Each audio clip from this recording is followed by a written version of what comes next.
The urban coyote. America's most misunderstood predator.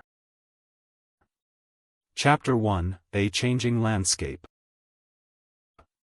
If you've lived in Southern California for very long, chances are you've seen a coyote.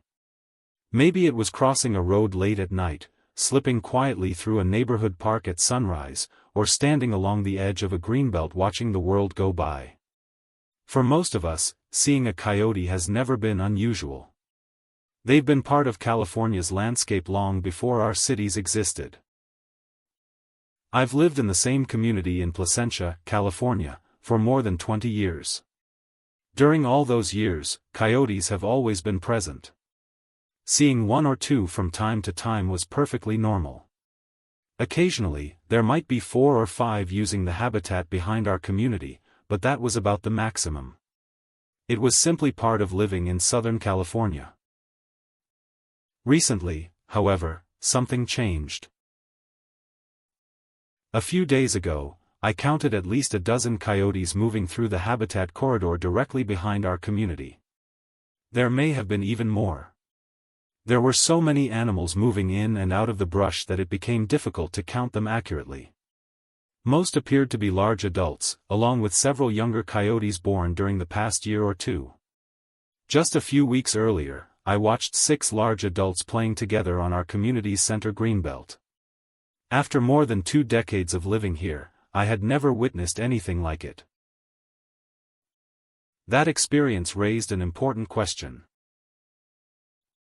Is this only happening here in Placentia, or are other communities seeing the same thing? After reviewing reports from across Orange County and around the country, the answer appears to be yes. Many communities are reporting more coyote sightings, more encounters with pets, and more questions about how to live safely alongside these remarkable animals. While scientists continue to study whether these changes represent true population increases, changes in behavior, or simply more successful adaptation to urban environments, one thing is clear: urban coyotes are becoming far more visible than they were a generation ago. Our community has several characteristics that make it attractive to wildlife. Behind our homes is a strip of scrub habitat stretching roughly a mile between our neighborhood and nearby commercial development. It provides natural cover, travel routes, and abundant prey. More recently, large solar panel installations have been added along portions of that corridor. Those panels create shaded areas that can offer additional shelter for rabbits, rodents, and other small animals. In turn, those prey species can attract predators like coyotes. It's important to understand that coyotes don't choose a location at random. Like every predator, they go where survival is easiest. If an area offers food, water, shelter, and relatively little disturbance, coyotes will use it. Our community also faces another challenge. It consists of about 110 homes, and most residents are over the age of 60. Many own small companion dogs. Many have limited mobility. That's important because much of the standard advice for discouraging bold coyotes depends on active community participation.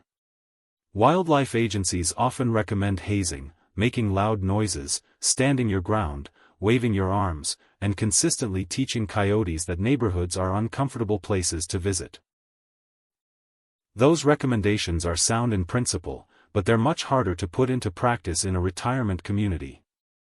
A strategy that works well in a neighborhood full of younger families may not be realistic where many residents simply cannot respond in the same way.